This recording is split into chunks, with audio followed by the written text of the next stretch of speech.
I don't think we've ever seen a player where we're moving the timeline back as to when we can hold them to a high standard. Now, year one, completely understand. Got Urban Meyer, I'm with you. And now we're sitting here this year with a $255 million quarterback. Yep. And you're still, and I still am in, I need to see more mode. Welcome back to another beautiful episode of the Kev BK Beloved Show. I'm your host, Kev BK Beloved, of course, covering all things sports, among other things. And we're back to sports today with an AFC South preview. And I got a special guest with me, my fellow Full Sail compatriot. KT, how you doing today? I'm good. How are you? I'm wonderful. I can't complain. I cannot complain. So I have a rare opportunity here to have a actual Jaguars fan on the podcast. Me being from and living in Maryland still, I don't meet many of y'all up here. Not really a national fan base. No, not at all. All right, perfect. So how we're going to do this, we're going to go team by team. And because I am a gracious host, we're going to start with your team. And the opening question is such. What is more likely, that the Jacksonville Jaguars make the Super Bowl or miss the playoffs altogether? And I'm not saying this because I'm biased. Okay. But if you look at our division, we are more likely to make the Super Bowl. No way we miss the playoffs altogether. Now, do I think we will make the Super Bowl? No. But based on our division, if we miss the playoffs based on our division, and because I think we should have won it last year, we got a quarterback that just signed a contract, a lot of other notable players that have signed contracts. No way we should miss the playoffs altogether. All right. So you know what's funny? We have different answers, but for the same reason. I'm going miss the playoffs, but it's for the reason of your division. I think this division's really good. The team we will cover last is a huge part of that. But you brought up the quarterback signing the extension. And the first question, not really a question, on the rundown, it literally just says Trevor Lawrence. All of it, every single piece of it. Because there's a lot to cover here. He just signed a $255 million extension. My big rule is always, if you have a quarterback and you want to keep him and he's above average, you got to pay him. Those are the rules. They got to reset the market. I watched your review on YouTube, KT1 on YouTube, by the way. You seem to disagree. But here's my thing with paying Trevor. The market, correct. Mm-hmm. But coming off last season, and everybody want to say injuries, I get it. But we were in a lot of these games. If you look at the Browns games, it's the interceptions that takes us out of these games. And that's not injuries. That's something he's dealt with his whole career. So I get doing it because if he balls out this year, then you're going to have to pay him more money. So I get doing it, but I just would like to see more. Like, I just would like to see the interceptions fixed before paying him all that money. But I mean, I don't really have no issue with it. So I mean, it is what it is. He got to show it this year, though. I mean, he got to. And it is what it is, kind of is what it comes down to. Because again, the price is just the price. Unfortunately, like Miami's in the same situation. We don't know if Dallas is going to re-sign Dak. From the looks of Stephen Jones' press conference today, it looks like no. But we'll cross that bridge when we get there. But my thing is, another thing you brought up was you want to see things improve in Trevor Lawrence. I don't think we've ever seen a player where we're moving the timeline back as to when we can hold them to a high standard. Now, year one, completely understand. Got Urban Meyer, I'm with you. I'm with you. Yeah. Not a great environment for a rookie QB. Year two, okay, we're starting to see some improvement. Yep. And then last year, it kind of just all falls apart. And now we're sitting here this year with a $255 million quarterback. Yep. And you're still, and I still am in I need to see more mode. It just makes me uncomfortable personally. And that's where I'm at with it. And I don't know if you've ever heard of Jags Twitter. I have not. But on Jazz, I'm one of those fans where I'm a realist. I'm a realistic fan, but I think if you're a true fan, you would be more of a realist because you going to games paying money. Completely agree. If I'm saying, if I put on Twitter, I need to see more from Trevor, I'm labeled as a not true Jazz fan. You're not a true fan. We can't say nothing bad about Trevor, which I get. We've been bad for so long.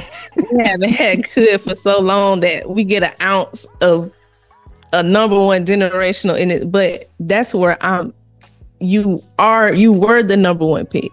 Mm-hmm. You were touted as this generational, might be better than Andrew Luck. And I just have not seen that. And I don't think it's wrong for me to want more, or just stop the turnovers. That you're not asking for too much. Please stop giving the ball to the other team. That's not asking for a lot.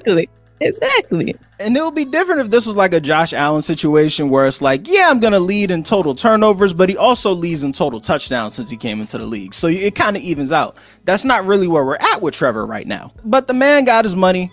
I guess we're going to have to reevaluate again at the end of this season. I guess the goalposts got to move again. It can't move. Like CJ Stroud performing the way he did, I think that messed Trevor up. That messed the goalpost, that messed him up. For me personally, I will hope for other fans, but we can't have no rookie perform like that and be okay with what our quarterback is giving us. I'll do you one better.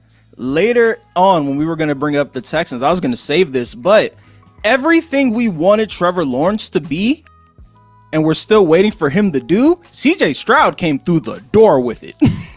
Like right through the door. Turnovers, CJ don't give you nothing. Nothing. Don't give you a single thing. And we're still here now, year 4, extension signed, and we're still in I don't know mode when it comes to Trevor.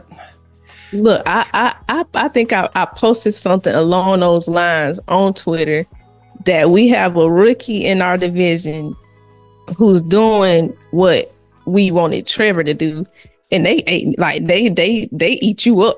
Jazz fans eat you up when you say stuff like that. But I'm like, y'all have to be realistic. Y'all have to be honest, and that's why I say I get it. We've been trash for so long. So 9-8 is okay for some. That's not okay for me, but I guess for some people that's okay. But yeah, CJ Stroud balling that messed Trevor up. He got to show up. See, and I'm gonna sound like such a pompous fan when I say this, but it's fine. So I grew up a Patriots fan my entire life. So outside of the past 4 or 5 years, success has kind of been what I've been used to.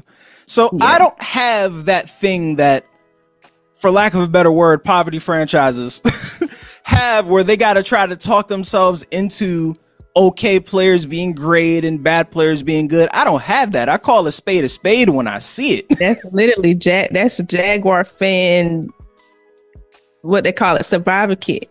That's Jaguar fan survivor kit, saying we know deep down that this player isn't.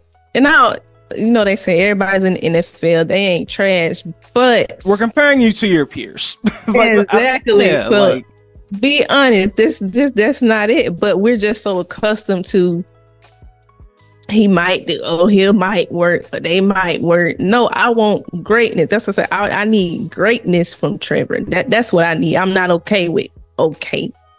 And all that is fair. But outside of Trevor Lawrence on this team, also got a freshly new signed defensive coordinator, former defensive coordinator for the Falcons, Mr. Ryan Nielsen, I believe the name is. I'm probably okay, thought I mispronounced that one. So I will ask you, how do you think, with the new additions of Armstead onto the team, Ronald Darby, Tyson Campbell just re-signed, with this defense kind of revamped now, and can't forget the front seven, Travon Walker, Josh Allen. Yep. How do you think this defense is going to look this year? We should be, like I said, my heart is top 5, but I want to go too ahead of myself. So I'm gonna give them. They need to be top 8 to 10, nothing less. last year we had a great start. I think at one point we led the league in turnovers.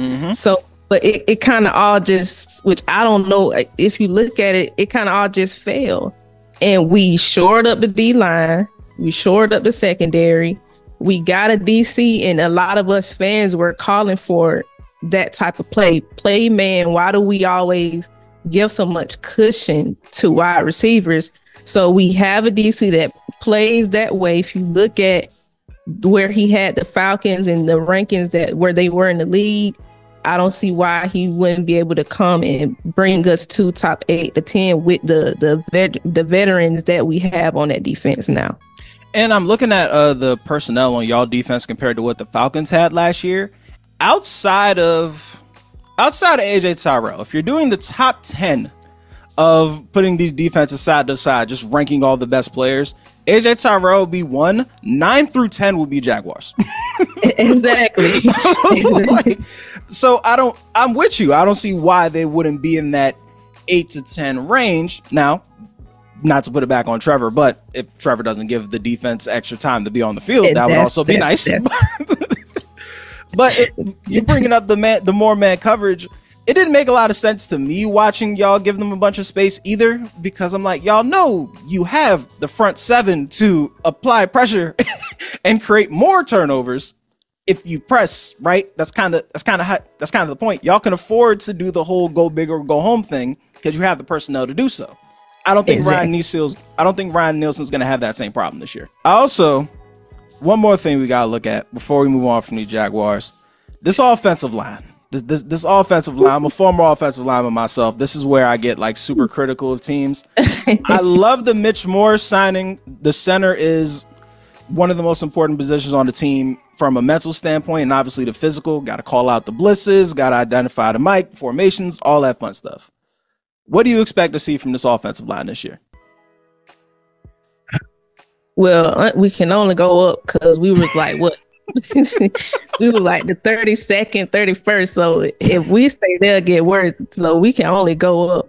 But like you said, I think Mitch Morse, because that was a lot of the issue, the interior of the line. We had Luke Fortner at center, and a lot of times, if you look at it, he's just getting pushed back into Trevor, pushed back into Etienne anytime they try to do something.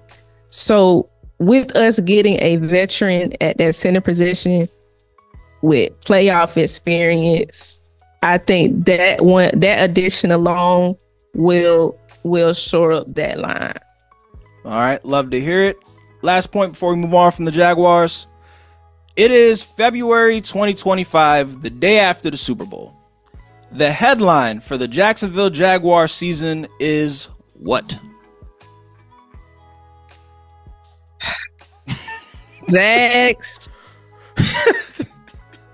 Jaguars. Oh, see, like I said, I'm gonna say the headline is Jaguars fall short to the Chiefs in the AFC Championship game. Okay. What's next, or what additions need to be made to get over the hump? Okay. Yep. One game out of the Super Bowl. Where do we go from here? Yep. All right. Because one last thing, if we could get there in 2017 with Blake Bortles, I don't see why we can't. That's my whole thing. If we can go with Blake, why can't we go with generational? That's my thing. That's a very defense had a lot to do with that one.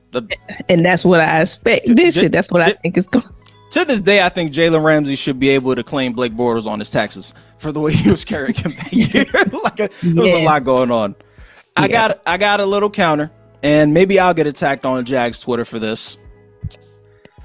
It's Jaguars miss playoffs. Ooh. Trevor's extension's kicking in. Where the hell do we go from here? Yeah. Where do we go from here? Yeah. Because it don't even kick in until next season. I think that's like one of the weird things about his contract. But we can't miss the playoffs.